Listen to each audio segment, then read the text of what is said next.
പ്രിയ കൂട്ടുകാരെ നമസ്കാരം. Puthuppally today live ന്യൂസിലേക്ക് സ്വാഗതം. മലയാളത്തിലെ ഒരു പ്രമുഖ സിനിമാ താരത്തിന്റെ വാർത്തയാണ് ഇന്ന് സോഷ്യൽ മീഡിയ മുഴുവൻ. നിങ്ങൾക്ക് എല്ലാവർക്കും അറിയാം, പ്രമുഖ സിനിമാ താരം ഷൈൻ ടോം ചാക്കോ. അദ്ദേഹത്തെ നേരത്തെ തൊട്ട് എല്ലാവർക്കും അറിയാവുന്നതാണ്. അദ്ദേഹം സിനിമാ സെറ്റിലും അതുപോലെ ഇന്റർവ്യൂവിലും കാണിക്കുന്ന കോപ്രായങ്ങളൊക്കെ കണ്ടു കഴിഞ്ഞാൽ എല്ലാവർക്കും അറിയാം. കേരളത്തിലുള്ള മലയാളികളായ എല്ലാവർക്കും അറിയാം ഇദ്ദേഹം അതുപോലെ ലഹരി ഉപയോഗിക്കുന്നതെന്നുള്ള. പല സെറ്റിലാണേലും പല ഇന്റർവ്യൂകളിലാണേലും ഒക്കെ നമുക്ക് കാണുമ്പോഴത്തേനും അറിയാം. ഒരു സൈക്കോ പോലെയാണ് അദ്ദേഹത്തിന്റെ പെരുമാറ്റവും കാര്യങ്ങളൊക്കെ.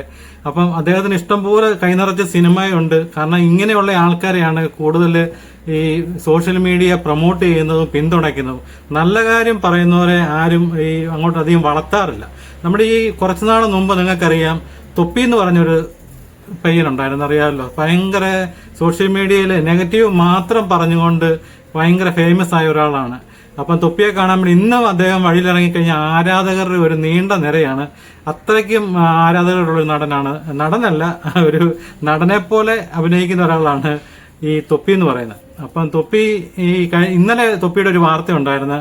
അദ്ദേഹത്തിന്റെ വണ്ടിക്ക് സൈഡ് കൊടുക്കുന്നതായിട്ട് ഒരു ബസ്സിലെ കണ്ടക്ടറേയും ഡ്രൈവറേയും തോക്ക് ചൂണ്ടി.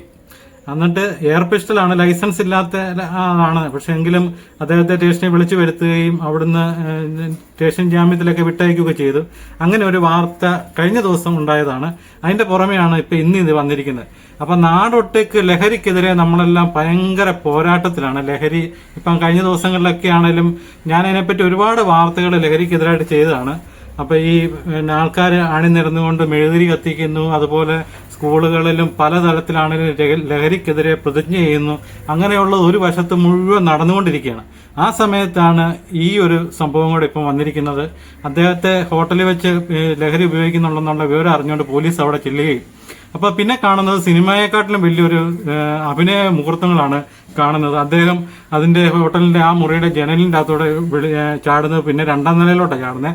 3ാം നിലയിലാണ് ഈ സംഭവം ഉണ്ടാകുന്നത്. 2ാം നിലയിലോട്ട് ചാടി അവിടുന്ന് പിന്നെ അദ്ദേഹം ചാടുന്ന സ്വിമ്മിംഗ് പൂളിലേക്കാണ്. അവിടുന്ന് ചാടി ഇറങ്ങി ഹോട്ടലിന്റെ സ്റ്റെയർ കേസ് വഴി ഓടുന്നതാണ് CCTV ദൃശ്യങ്ങളിൽ കാണുന്നത്. അപ്പൊ നമുക്ക് ആദ്യം ആ CCTV അദ്ദേഹം ഓടുന്ന രംഗം, പോലീസുകാരെ കണ്ട് സിനിമാ താരം ഓടുന്ന കാഴ്ചയാണ് ഈ കാണുന്നത്.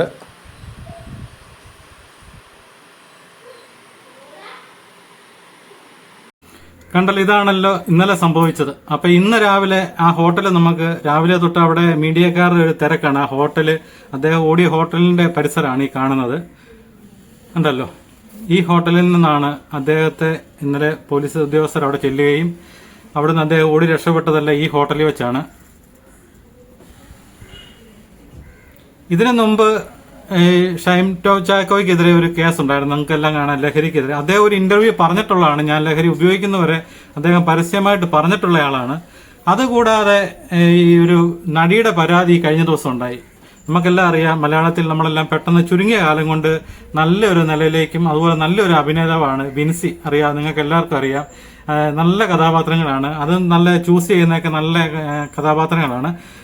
വളരെ പെട്ടെന്നാണ് നമ്മുടെ മലയാളികളുടെ മനസ്സിലേക്ക് പെട്ടെന്ന് ഒരു ഇതായി വന്നൊരു നടിയാണ് വിൻസി.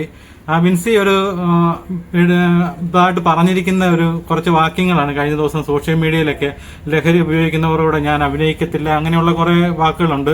പിന്നെ സെറ്റിൽ വെച്ച് വിൻസിക്ക് ഒരു മോശമായ ഒരു അനുഭവം ഒരു പ്രമുഖ നടനിൽ നിന്നുണ്ടായി. അപ്പൊ അത് പേര് പറഞ്ഞില്ലെങ്കിലും അന്നേരം തന്നെ എല്ലാവർക്കും മനസ്സിലായി ഇന്ന ആളാന്നുള്ളത്. അപ്പൊ പിന്നെ അതേപ്പറ്റിയാണ് സോഷ്യൽ മീഡിയ ചർച്ച നടന്നുകൊണ്ടിരുന്നത്. ആ സമയത്താണ് ഈ ഒരു സംഭവം കൂടെ നടക്കുന്നത്. അപ്പൊ ഇന്ന് കേരളത്തിലേക്ക് ഏറ്റവും കൂടുതൽ ലഹരി വരുന്ന ഒരു മേഖല എന്ന് പറയുന്നത് മലയാള സിനിമാ മേഖലയിലേക്കാണ് ഏറ്റവും കൂടുതൽ കേരളത്തിൽ ലഹരി വരുന്നത്. പക്ഷെ അതിനെപ്പറ്റി ആരും പറയാറുമില്ല. അതിനെപ്പറ്റി ഇടയ്ക്ക് കുറച്ച് നടിമാരൊക്കെ ഇടയ്ക്ക് പരാതി പറയുന്നെങ്കിലും അവർക്കൊക്കെ പിന്നീട് അവസരങ്ങൾ ഇല്ലാതാവുകയും അവരെ ഒറ്റയ്ക്കിട്ട് ക്രൂശിക്കുകയെല്ലാം ചെയ്തു. ഇപ്പം നമ്മൾ പറയില്ലേ, കള്ള് കുടിക്കുന്നവർക്ക് ഇഷ്ടം പോലെ കമ്പനികളുണ്ട്, കള്ള് കുടിക്കാത്തവന് ആരും ഇല്ലെന്ന് പറഞ്ഞ പോലെയാണ്. ഇങ്ങനെയുള്ള ഉപയോഗിക്കുന്നവർക്കൊക്കെ ഇഷ്ടം പോലെ ആൾക്കാർ അവരെ സപ്പോർട്ട് ചെയ്യാനും അവർക്ക് പിന്നിൽ അണിനിരക്കാനും ഒക്കെ ഇഷ്ടം പോലെ ആൾക്കാരുണ്ട്. ഇദ്ദേഹത്തിന്റെ കോപ്രായങ്ങൾ കാണുന്ന പല നിർമ്മാതാക്കളും അതുപോലെ സഹിച്ചാണ് നിൽക്കുന്നത്. എന്നിട്ട് പോലും അദ്ദേഹത്തെ വീണ്ടും വീണ്ടും പല സിനിമയിലേക്ക് എടുക്കും. ഇപ്പാണ് അമ്മ ഒരു തീരുമാനം എടുത്തിട്ടുണ്ട്, അമ്മയെന്ന് പുറത്താക്കുന്നത്. അമ്മയെന്ന് പുറത്താക്കണമെന്നുണ്ടെങ്കിൽ ഏറെക്കുറെ 10-60% നടന്മാരെയൊക്കെ പുറത്താക്കേണ്ടതായിട്ട് വരും. കാരണം എല്ലാം അതുപോലെ ലഹരി. നമ്മളൊക്കെ ചില സിനിമയിലൊക്കെ കാണുമ്പോൾ പറയും, അയ്യോ എന്നാ കിടിലം പെർഫോമൻസ് ആ നടൻ കാണിക്കുന്നതെന്നൊക്കെ പറയും. പക്ഷെ ഇതെല്ലാം ഉപയോഗിച്ചിട്ടാണ് അതിമാരകമായ മയക്കുമരുന്നുകൾ മുഴുവൻ, ഏതൊക്കെ മയക്കുമരുന്നുണ്ടോ അത് മുഴുവൻ വന്നു ചേരുന്ന ഒരു മേഖലയാണ് സിനിമാ മേഖല. അതുപോലെ സിനിമയിലെ നടന്മാർക്ക് ഒരു നിയമം, സാധാരണക്കാരൻ്റെ ഒരു നിയമം. 5 ഗ്രാം കഞ്ചാവുമായിട്ട് പിടിക്കുന്നവന്റെ ഫോട്ടോസ് ആയത് അവനെയൊക്കെ അന്നേരം പിന്നെ മീഡിയക്കകത്തോടെ എല്ലാം മുഴുവൻ ഞാനടക്കമാണെങ്കിലും വാർത്ത കൊടുക്കുന്നുണ്ട്. ഞാൻ കഴിഞ്ഞ ഇടയ്ക്ക് ഒരു മാല മോഷ്ടിച്ച ഒരു സ്ത്രീയുടെ ഒരു ഫോട്ടോ കൊടുത്തപ്പോൾ അതിൻ്റെ ഇടയിൽ ഒരുപാട് കമന്റുകൾ വന്നു.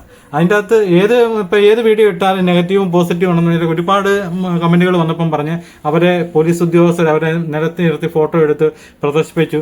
അതുപോലെ ഒരുപാട് വലിയ കുറ്റകൃത്യങ്ങൾ ചെയ്യുന്നവരെ പോലീസ് കൊണ്ടുവന്ന് കണ്ടിട്ടുണ്ടോ? തലയിലൊക്കെ തുണിയൊക്കെ ഇട്ട് ആരും കാണാതെ ഒളിച്ചും പാതുമൊക്കെ ഇവർ ഇപ്പം മീഡിയക്കാർ പോലും അറിയാതെ കൊണ്ടുപോയി ജഡ്ജിയുടെ മുന്നിൽ കൊണ്ടുപോയി ഹാജരാക്കി അവരെ കൊണ്ടുപോകുന്നു. അതൊക്കെ കണ്ടു കഴിയുമ്പോഴത്തേന് സ്വന്തം അളിയനെ കൊണ്ടു നടക്കുന്നവരറിയും പോലീസുകാർ കൊണ്ടു നടക്കുന്നത്. അങ്ങനെ കുറച്ച് കാഴ്ചകളൊക്കെ അവരൊക്കെ കമന്റ് പറയുന്നതിൻ്റെ അകത്തൊക്കെ കാര്യമുണ്ട്. ഇങ്ങനെയുള്ളവരെ പ്രദർശിപ്പിക്കുകയും 5 ഗ്രാം കഞ്ചാവ് പിടിച്ചുകൊണ്ട് പോകുന്നതിന്റെ ഫോട്ടോ അടക്കം അവന്റെ കുടുംബചരിത്രം മുഴുവൻ കാണിക്കുകയും ചെയ്യും. പിന്നെ കോടികളുടെ ഇടപാട് നടത്തുന്നവനെ പറ്റി പ്രമുഖ നടൻ അല്ലെങ്കിൽ പ്രമുഖ ഹോട്ടൽ അങ്ങനെയുള്ള ഇവരുടെ കുറച്ച് വാക്യങ്ങളുണ്ട്. അതുമൂലമാണ് കാണിക്കുന്നത്. സിദ്ദിഖിനെതിരെ ഒരു കേസ് വന്നപ്പോഴത്തേന് സിദ്ദിഖിനെ പിടിക്കാൻ വേണ്ടി പോലീസ് രാപകലില്ലാതെ ഓടുക. സിദ്ദിഖ് എങ്ങും പോയിട്ടില്ല, കേരളത്തിൽ തന്നെ ഉണ്ടായിരുന്നു. അത് അവർ പൈസ മുടക്കേണ്ട രീതിയിൽ കൊടുത്തു കഴിഞ്ഞപ്പോഴത്തേനും ഒരു പ്രശ്നവുമില്ല. അങ്ങനെ ഒരു നിയമമാണ് സിനിമാ നടന്മാർക്കും സാധാരണക്കാരനുള്ളത്. നിയമം എല്ലാവർക്കും ഒരുപോലെ ആയിരിക്കണം. അതുപോലെ പോലീസ് ഉദ്യോഗസ്ഥരെ സംബന്ധിച്ച് അവർ ഒരുപാട് കാര്യങ്ങൾ ഇങ്ങനെയുള്ളത് പിടിക്കാൻ വേണ്ടിയൊക്കെ പലതും അവർ ശ്രമിക്കുന്നതൊക്കെ ഉണ്ട്. അതിന്റെ പിന്നിൽ എത്തുകയും ചെയ്യുന്നുണ്ട്. അവസാന ആളിലേക്ക് എത്തുമ്പോഴത്തേനാണ് സല്യൂട്ട് ചെയ്യേണ്ട അവസ്ഥയിലേക്ക് അവർ വരുന്നത്. അത് അവരുടെ കുഴപ്പമല്ല. ഞാൻ 1-2 കേസുമൊക്കെ ആയിട്ട് ബന്ധപ്പെട്ട് സ്റ്റേഷനിൽ ചെന്നപ്പോൾ അവിടെ ഒരു കഞ്ചാവ് പോലീസുകാരൻ പിടിച്ചതാണ്. പിടിച്ചിട്ട് അദ്ദേഹം പ്രൂഫ് ചെയ്താണ് ഞാൻ കഞ്ചാവ് പിടിച്ചതാണെന്നൊക്കെ പറഞ്ഞ്. അത് കഴിഞ്ഞപ്പോഴത്തേന് ഈ പ്രതിയുടെ അഡ്വക്കേറ്റ് കുറച്ച് അവിടെ ഇട്ട് ചോദ്യം ചോദിക്കുന്നത് കേട്ട് കഴിഞ്ഞപ്പോഴത്തേന് അദ്ദേഹം വെള്ളം കുടിച്ചു പോയി. കാരണം ഒരു കഞ്ചാവ് പിടിച്ച് നിങ്ങളിത് ഉപയോഗിച്ചിട്ടുണ്ടോ, ഇത് കഞ്ചാവ് നിങ്ങൾ ഉപയോഗിച്ചിട്ടുണ്ടെങ്കിലല്ലേ ഇത് കഞ്ചാവാണെന്ന് നിങ്ങൾക്ക് മനസ്സിലാവത്തുള്ളൂ. അങ്ങനെ കുറെ ചോദ്യങ്ങളൊക്കെ വിസ്താരങ്ങളൊക്കെ കേട്ട് കഴിഞ്ഞിട്ട് അവിടെ നിന്ന് ഇറങ്ങി വന്ന പോലീസ് ഉദ്യോഗസ്ഥനോട് പറഞ്ഞത് ഇനി ഇതുപോലെയുള്ള കേസുകൾ കണ്ടാൽ ഞാൻ കണ്ടിട്ട് പോലില്ലെന്ന് വിചാരിക്കത്തുള്ളൂ. അങ്ങനെ ഈ നിയമപാലകരെ ബുദ്ധിമുട്ടിക്കുന്നതുകൊണ്ടാണ്. MLA മകനെ പിടിച്ചപ്പോഴത്തേന് അത് അവസാനം 90 ഗ്രാം പിടിച്ചിട്ട് അവസാനം അത് 30 ഗ്രാമായി, അവസാനം അത് 10 ഗ്രാമായി. അങ്ങനെ ഓരോ ദിവസവും കുറഞ്ഞുകൊണ്ട് വന്നു. അതുപോലെ പിടിച്ച ഉദ്യോഗസ്ഥരെ സ്ഥലം മാറ്റുന്നു. അങ്ങനെ ഈ രാഷ്ട്രീയക്കാർ ഇതിൻ്റെ അകത്തൊന്നും ഇടപെടാതിരിക്കാമെങ്കിൽ ഒരുപാട് ക്രിമിനൽ കുറ്റങ്ങൾ പോലീസ് തെളിയിച്ചുകൊണ്ട് വരും.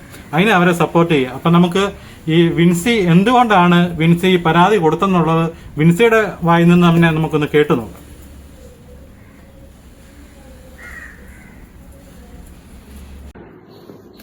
ഹായ്, എല്ലാവർക്കും നമസ്കാരം. എല്ലാവരും സുഖമായിട്ടിരിക്കാമെന്ന് വിചാരിക്കുന്നു. ആദ്യമേ തന്നെ ഞാൻ ഈ വീഡിയോ ചെയ്യുന്നത് എന്തിനാണ് എന്ന് വ്യക്തമാക്കിയിട്ട് ബാക്കി സംസാരിക്കാം. അതായത് കുറച്ച് ദിവസങ്ങൾക്ക് മുന്നേ ഞാനൊരു പ്രോഗ്രാം, ലഹരി വിരുദ്ധ ക്യാമ്പയിൻ മുൻനിർത്തിക്കൊണ്ട് നടത്തപ്പെടുന്ന ഒരു പ്രോഗ്രാമിൽ പങ്കെടുക്കുകയും അവിടെ സംസാരിക്കുന്നതിനിടയിൽ ഒരു പ്രസ്താവന ഞാൻ പറയുകയും ചെയ്തിരുന്നു. അതായത് പ്രസ്താവന ഇങ്ങനെയായിരുന്നു: എന്റെ അറിവിൽ ലഹരി ഉപയോഗിക്കുന്നവരുമായി ഞാൻ ഇനി സിനിമ ചെയ്യില്ല എന്നുള്ളതായിരുന്നു ആ പ്രസ്താവന. ലഹരി ഉപയോഗിക്കുന്ന ആരുമായിട്ടും ഞാൻ സിനിമ ചെയ്യാൻ, എനിക്ക് എന്റെ അറിവിൽ ലഹരി ഉപയോഗിക്കുന്നവരാണ് എന്ന് അറിഞ്ഞവരായിട്ട് ഞാനൊരു സിനിമ ഇനി ചെയ്യില്ല എന്ന് ഞാൻ. അപ്പം ഇത് കുറച്ച് റീസെന്റ് ആയിട്ട് കുറെ പേര് അതുമായി ബന്ധപ്പെട്ടിട്ടുള്ള പോസ്റ്റുകൾ, പല മീഡിയാസിലും അത് ആ ഒരു പറഞ്ഞതിനെ വെച്ചുകൊണ്ടുള്ള പോസ്റ്റുകൾ എനിക്ക് ഷെയർ ചെയ്ത് തന്നപ്പോൾ അതിന്റെ കമന്റ് സെക്ഷൻ വായിച്ചപ്പോൾ I felt I should clear few things. അതായത് എന്തുകൊണ്ട് ഞാൻ ആ പ്രസ്താവന ഞാൻ അവിടെ അങ്ങനെ പറഞ്ഞെന്നും അങ്ങനെ ഒരു പ്രസ്താവന എടുക്കാനുണ്ടായ കാരണങ്ങളും അതുപോലെ എൻ്റെ നിലപാടുകൾ അല്ലെങ്കിൽ എനിക്ക് എന്താണ് പറയാനുള്ളത് എന്നുള്ളതും വ്യക്തമാക്കണം എന്നുള്ള തോന്നലിന്റെ പുറത്താണ് ഞാൻ ഈ വീഡിയോ ചെയ്യുന്നത്. ഈ പോസ്റ്റുകളുടെയൊക്കെ കമന്റ് സെക്ഷൻ വായിച്ചപ്പോഴാണ് പലതരത്തിലുള്ള പെർസ്പെക്റ്റീവാണ് ആളുകൾക്ക് ഈ ഒരു പ്രസ്താവനയോട് ഉള്ളത് എന്ന് എനിക്ക് മനസ്സിലായത്. വ്യക്തമായി അതിന്റെ കാരണം പറഞ്ഞാൽ പിന്നെ ആൾക്കാർക്ക് പല കഥകൾ ഉണ്ടാക്കേണ്ട കാര്യമില്ലല്ലോ. അപ്പം അതുകൊണ്ട് I will make it clear. അതായത് ഞാനൊരു സിനിമയുടെ ഭാഗമായപ്പോൾ അതിലെ ആർട്ടിസ്റ്റ്, ആ സിനിമ ഹോൾഡ് ചെയ്യുന്ന one of the main artist, ആ ആർട്ടിസ്റ്റിൽ നിന്നും കിട്ടിയ എക്സ്പീരിയൻസ്, അദ്ദേഹം ഇത് ഉപയോഗിച്ച് മോശമായ രീതിയിൽ പറഞ്ഞാലും മനസ്സിലാവാത്ത രീതിയിൽ പെരുമാറിയപ്പോൾ എന്നോടും എൻ്റെ സഹപ്രവർത്തകയോടും, അതായത് മോശമെന്ന് പറയുമ്പോൾ ഇറ്റ്സ് ലൈക്ക് ഭയങ്കര, ഫോർ എക്സാമ്പിൾ എൻ്റെ ഡ്രസ്സിനൊരു പ്രശ്നം വന്നപ്പം ഞാനത് കറക്റ്റ് ചെയ്യാൻ വേണ്ടി പോയപ്പോൾ ഞാനും കൂടി വരാം, ഞാൻ വേണമെങ്കിൽ റെഡിയാക്കി തരാം എന്നൊക്കെ പറയുന്ന രീതിയിലുള്ള, അതും എല്ലാവരുടെയും മുന്നിൽ വെച്ച് പറയുന്ന രീതിയിലുള്ള തരത്തിലുള്ള പെരുമാറ്റവും ഭയങ്കര ബുദ്ധിമുട്ടായിരുന്നു. സഹകരിച്ച് മുന്നോട്ട് പോകാനായിട്ട് ഭയങ്കര ബുദ്ധിമുട്ടായിരുന്നു. വേറൊരു ഇൻസിഡൻറ്റ് പറയുകയാണെങ്കിൽ, വെൻ ഐ എം ഒരു ഷോട്ടിനിടയിൽ, ഷോട്ടിനല്ല, ഒരു നമ്മൾ സീൻ പ്രാക്ടീസിങ്ങിൻ്റെ ഇടയിൽ spitting some kind of white powders on to the table. So ഭയങ്കര എവിഡൻ്റ് ആണ് ഇത് ഉപയോഗിക്കുന്നുണ്ടെന്നുള്ളത്, സിനിമ സെറ്റിൽ ഉപയോഗിക്കുന്നുണ്ടെന്നുള്ളത്. പേഴ്സണൽ ലൈഫിൽ ഉപയോഗിക്കാതിരിക്കുക, അതിൻ്റെ ദൂഷ്യഫലങ്ങൾ ഒക്കെ it's another part. And cinema സെറ്റിൽ ഉപയോഗിച്ച് അതൊരു നോയ്സൻസ് ആയി മാറുമ്പോൾ, മറ്റുള്ളവർക്ക് ഒരു നോയ്സൻസ് ആയി മാറുമ്പോൾ it's not easy to work with. എനിക്കങ്ങനെ വർക്ക് ചെയ്യണമെന്ന് താല്പര്യമില്ല. എനിക്ക് അങ്ങനത്തെ ആളുകളുടെ കൂടെ അത്രയും ബോധം ഇല്ലാത്ത ഒരാളുടെ കൂടെ വർക്ക് ചെയ്യണമെന്ന് എനിക്ക് താല്പര്യമില്ല. So from my personal experience ഞാൻ എടുക്കുന്ന തീരുമാനമാണത്.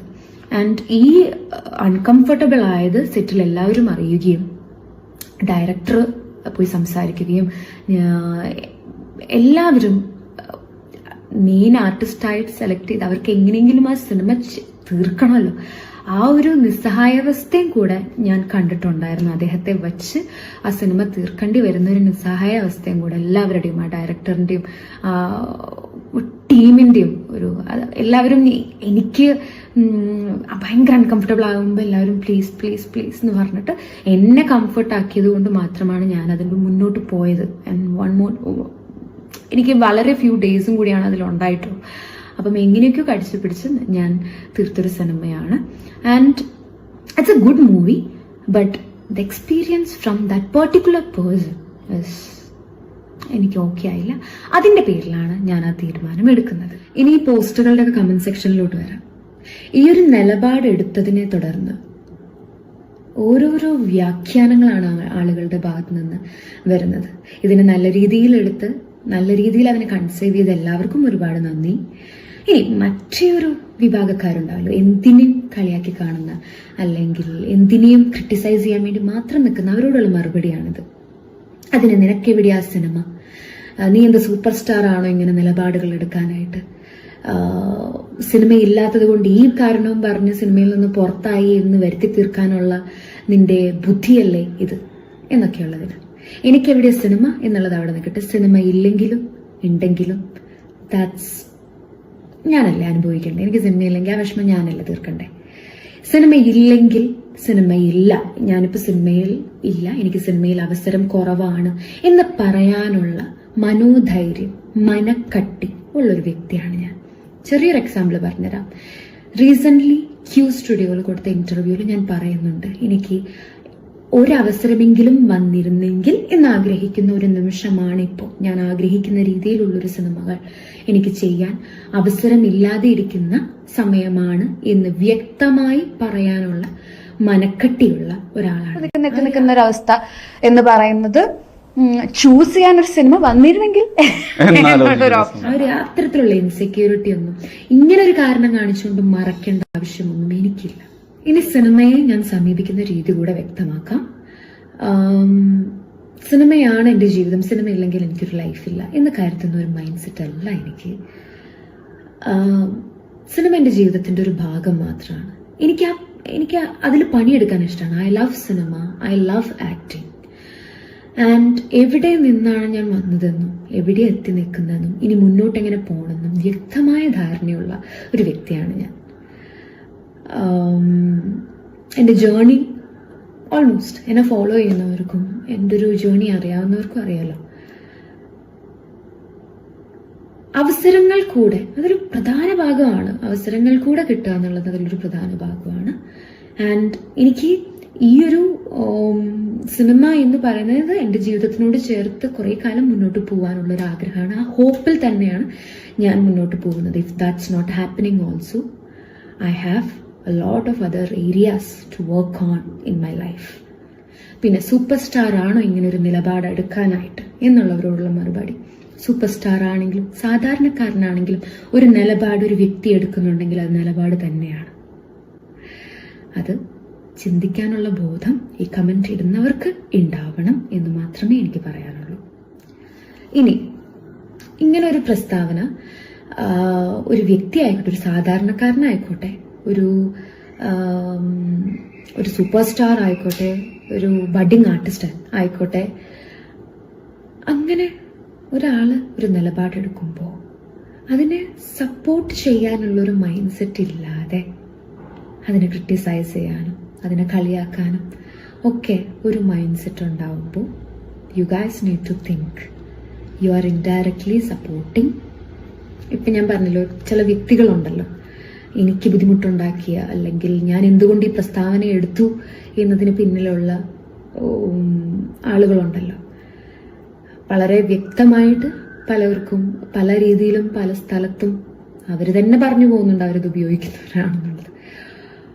അപ്പം അങ്ങനെ പേഴ്സണൽ ലൈഫിൽ അവരെന്തും ചെയ്തോട്ടെ, that's not of my business. But when it comes to public nuisance, അവിടെയാണല്ലോ എല്ലാത്തിൻ്റെയും പ്രശ്നം തുടങ്ങുന്നത്. മറ്റുള്ളവർക്ക് ഉപദ്രവമായി മാറുമ്പോഴാണല്ലോ ഇതിൻ്റെയൊക്കെ പ്രശ്നങ്ങൾ ഉണ്ടാവുന്നത്. സോ അങ്ങനെ വരുന്നവർക്ക് നിങ്ങൾ കൊടുക്കുന്ന ഒരു ഇൻഡയറക്റ്റ് സപ്പോർട്ടാണ് എനിക്ക് ആ കമന്റ് ബോക്സിൽ കാണാൻ പറ്റുന്നത്. ഒരു ഇൻഡയറക്റ്റ് സപ്പോർട്ട്. അവരെ പോലെയുള്ളവർക്ക് സിനിമകളുണ്ട്, ഇപ്പോഴും അവരെ വെച്ച് സിനിമ ചെയ്യാൻ ആൾക്കാരുണ്ട്. Why that's happening? Because there are people to support their behavior, their things. അവരതൊക്കെ ചെയ്യുന്നത് അവർക്ക് എന്റർടൈൻമെന്റ് ആണ്, കൈൻഡ് ഓഫ് ഒരു എന്റർടൈൻമെന്റ് ആണ്. അവസാനമായിട്ട് ഇനി ഈ ഒരു പോസ്റ്റ് ഇറങ്ങിയപ്പം ഒത്തിരി ചാനൽസ് എന്നെ കോണ്ടാക്ട് ചെയ്തിരുന്നു for a lot of interviews and ഈ ലഹരി വിരുദ്ധ ക്യാമ്പയിനെ പറ്റി ബൈറ്റ്സ് കൊടുക്കാനൊക്കെ ആയിട്ട്. അവിടെ ഞാൻ ആർക്കും അത് കൊടുത്തിട്ടില്ല. കാരണം കൂടെ ഞാൻ വ്യക്തമാക്കാം. ഇത് പറയുന്നതിന് മുന്നേ ഒരു കാര്യം വളരെ വ്യക്തമാക്കിക്കൊണ്ടാണ് ഞാനിത് പറയുന്നത്. അതായത് എൻ്റെ ജീവിതത്തിൽ ആൽക്കഹോൾ, സിഗരറ്റ്, ഡ്രഗ്സ് അങ്ങനെ എൻ്റെ മൈൻഡിനെയോ എൻ്റെ ഹെൽത്തിനെയോ എഫക്റ്റ് ചെയ്യുന്ന ഒന്നും എൻ്റെ ജീവിതത്തിൽ ഉണ്ടാവില്ല എന്ന് അത്രയും ഉറപ്പിച്ച് അത്രയും സ്ട്രോങ് ആയിട്ടുള്ള ഒരു ഡിസിഷൻ എടുത്തിട്ടാണ് ഞാൻ അന്ന് തൊട്ടേ, അല്ലെങ്കിൽ കുറേ കാലങ്ങൾക്ക് മുന്നേ എടുത്തൊരു ഡിസിഷനാണ്. എടുത്തതിന് ശേഷം മാത്രമാണ് ഞാൻ നിങ്ങൾക്ക് മുന്നിൽ ഓരോന്ന് പറയുന്നുള്ളൂ. ഇനി ഒരു ബൈറ്റ് കൊടുക്കണം എന്ന് എല്ലാ മീഡിയാസും പറയുമ്പോൾ, അല്ലെങ്കിൽ എല്ലാ ചാനൽസും പറയുമ്പോൾ ഞാൻ അവർക്കൊരു ബൈറ്റ് കൊടുക്കാനോ ഒന്നിനും ഞാൻ നിൽക്കാത്തത്. എൻ്റെ മൈൻഡിൽ ഇത് കുറെ പേര് എന്നോട് കമന്റ് സെക്ഷനിലും ചോദിച്ചൊരു കാര്യമാണ്. ലഹരി എന്ന് പറയുമ്പോൾ സിന്തറ്റിക് തിങ്സ് മാത്രമേ പെടുത്തുള്ളൂ. അതായത് MDMA, കൊക്കെയിൻ, കഞ്ച, ഇങ്ങനത്തെ സാധനങ്ങൾ മാത്രമേ പെടുത്തുള്ളൂ. No, right? അതിൽ ഈ ആൽക്കഹോളും കൂടെ പെടില്ലേ? പക്ഷെ നമ്മളിങ്ങനത്തെ ക്യാമ്പയിൻസ് ഒക്കെ നടക്കുമ്പം, അല്ലെങ്കിൽ ലഹരി വിരുദ്ധ ക്യാമ്പയിൻ, എല്ലാവരും ഈ സിന്തറ്റിക്സിന്റെ കാര്യം മാത്രമേ പറയുന്നുള്ളൂ. കള്ളിന്റെ കാര്യത്തിൽ കള്ളിനോട് മാറ്റി വെക്കാം സൈഡിൽ, അല്ലേ? ബിക്കോസ് അതിന് വാങ്ങാനും വിൽക്കാനും ഒക്കെ അനുമതിയുണ്ട്. അതിനെ മാറ്റി വെച്ചിട്ട് ബാക്കിയുള്ള സാധനങ്ങളെ മാത്രം പിടിക്കാം എന്നുള്ളൊരു മൈൻഡ് സെറ്റ് അല്ലേ? അങ്ങനത്തെ ക്യാമ്പയിനുകളുടെ ഭാഗമാവാൻ എനിക്ക് താല്പര്യമില്ല. അങ്ങനത്തെ ബൈറ്റ്സ് കൊടുക്കാനായിട്ട് എനിക്ക് താല്പര്യമില്ല.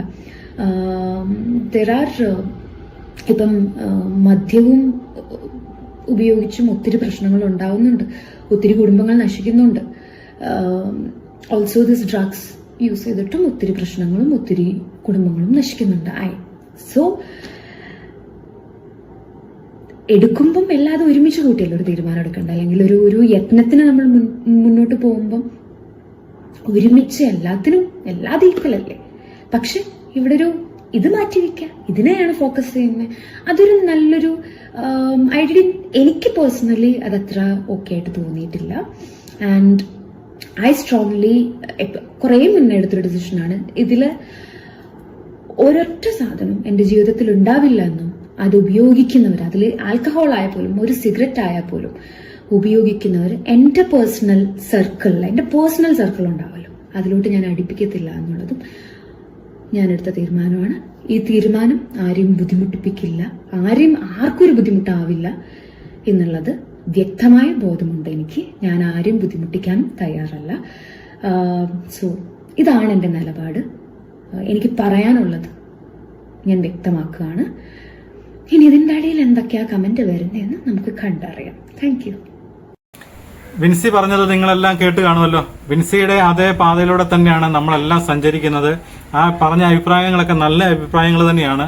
അപ്പം നമുക്ക് ഈ കണ്ട ലഹരി വിരുദ്ധ സെമിനാറുകളോ അങ്ങനെയുള്ള കാര്യങ്ങളൊന്നും നടത്തിയത് കൊണ്ടൊന്നും യാതൊന്നും ഇത് പാടെ നിൽക്കത്തില്ല. ഒരു കുറെ ഇതൊക്കെ നമ്മളൊക്കെ സ്വയമായിട്ട് കുറെ ആൾക്കാരൊക്കെ ചിന്തിച്ചെങ്കിലേ ഉള്ളൂ. ഒരു വീട്ടിൽ നിന്ന് തന്നെ ഇത് തുടങ്ങിയെങ്കിൽ മാത്രമേ ഉള്ളൂ ഇതിനൊക്കെ ഒരു ബോധവൽക്കരണം ഉണ്ടാകത്തുള്ളൂ. അതുപോലെ ഒരുപാട് മാതാപിതാക്കൾ ഇന്ന് മലയാള മനോരമ പത്രത്തിലൊരു വാർത്തയുണ്ട്. സഹി കെട്ടിട്ട് ഒരു മകന്റെ ഉപദ്രവം സഹി കെട്ടിട്ട് അമ്മ പോലീസിനോട് പറഞ്ഞു അവനെ ഒന്ന് എവിടെയെങ്കിലും കൊണ്ട് വീട്ടിൽ നിന്നുണ്ടാക്കണമെന്ന് പറഞ്ഞ് ലഹരി വിരുദ്ധക്കെതിരെ ഇത് അതുപോലെ ഉപയോഗിക്കുന്ന വീട്ടിൽ കിടന്ന് ഭയങ്കര അക്രമ സ്വഭാവമാണ്. ആദ്യം പോലീസിനോട് പറഞ്ഞിട്ട് പോലീസ് മൈൻഡ് ചെയ്തില്ലെന്ന് പറഞ്ഞു. കാരണം അവരുടെയും കുഴപ്പമല്ല, അവരും ഇത് കേട്ടിട്ട് മടുത്തിരിക്കുകയാണ്. അപ്പൊ അവര് പോലീസ് ഇടപെട്ടിട്ടുണ്ട്. ഇപ്പൊ ആദ്യം പരാതി പറഞ്ഞ ഉദ്യോഗസ്ഥനെതിരെയാണ്ടൊക്കെ നടപടി വരുന്നുണ്ട്. അപ്പൊ അവര് കൊണ്ടുപോയി ഇതുപോലെ ലഹരിക്ക് ഇങ്ങനെയുള്ളവരെ ചികിത്സിക്കുന്നിടത്ത് എവിടെയോ കൊണ്ടുപോയി ആക്കിയിട്ടുണ്ട്. അങ്ങനെ ഒരുപാട് അമ്മമാരുടെ കണ്ണീര് ഇപ്പോഴും ഉണ്ട്. പല വീടുകളിലും പലരും പറയാൻ മടി കാണിക്കുന്നുണ്ട്. കാരണം എന്റെ മകൻ ഇത് ഉപയോഗിക്കുന്നുണ്ടല്ലോ, എന്റെ മകൾ ഇത് ഉപയോഗിക്കുന്നുണ്ടെന്ന് പറയാൻ ഒരു മാതാപിതാക്കളെ സംബന്ധിച്ച് അവർക്ക് ഒരു ബുദ്ധിമുട്ടാണ്. അതുകൊണ്ടാണ് പലരും ഇതൊക്കെ ഉള്ളിൽ ഒതുക്കി വെച്ചിരിക്കുകയാണ്. പക്ഷെ അതുമൂലം പിന്നീടുണ്ടാകുന്ന ഭവിഷ്യത്തുകൾ ഗുരുതരമായിരിക്കും എന്നുള്ളത് അവരും ചിന്തിക്കുന്നില്ല. അപ്പം ഇതുപോലെയുള്ള പ്രകസനങ്ങൾ നടത്തിയിട്ടൊന്നും കാര്യമില്ല. ഇതിന്റെ ഉറവിടത്തിലെ ഇത് നശിപ്പിക്കണം. അതുപോലെ ഇതിന്റെ വരവിന്റെ ഒഴുക്ക് അന്യസംസ്ഥാന തൊഴിലാളികളൊക്കെയാണ് ഇവിടെ ഏറ്റവും കൂടുതൽ ഇത് കൊണ്ടുവരുന്നത്. അതൊക്കെ അതുപോലുള്ള പരിശോധനകൾ നമ്മുടെ അതിർത്തികളിലൊക്കെ കേന്ദ്രീകരിച്ചൊക്കെ ഇതുപോലെ പരിശോധനകളും ട്രെയിനിലും ഒക്കെ ഇതുപോലുള്ള പരിശോധനകളൊക്കെ നടത്തുകയാണ്. ഒരു പരിധി വരെയൊക്കെ ഇത് നിയന്ത്രിക്കാൻ പറ്റും. അതുപോലെ ഇവിടെ കൊണ്ടുവന്ന് കടകളിൽ വിറ്റുകൊണ്ടിരിക്കുന്ന സാധനങ്ങൾ അവിടെ പിടിച്ച് ഇവിടെ പിടിച്ചെന്നൊരു പ്രകസനം കാണിച്ചിട്ട് ഇങ്ങനെ പോയാൽ ഒരിക്കലും ഇത് നിൽക്കത്തില്ല. അപ്പം ഇതിനുള്ള പ്രവർത്തനങ്ങൾ എല്ലാവരുടെ ഭാഗത്തുനിന്നും പോലീസിന്റെ ഭാഗത്തുനിന്നാണെങ്കിലും എല്ലാവരും പറയും. ജനങ്ങൾ ഇപ്പം ഇതിനെതിരെ പരാതി പറഞ്ഞ പലർക്കും ഒരുപാട് ഭീഷണികൾ ഉണ്ടായിട്ടുണ്ട്.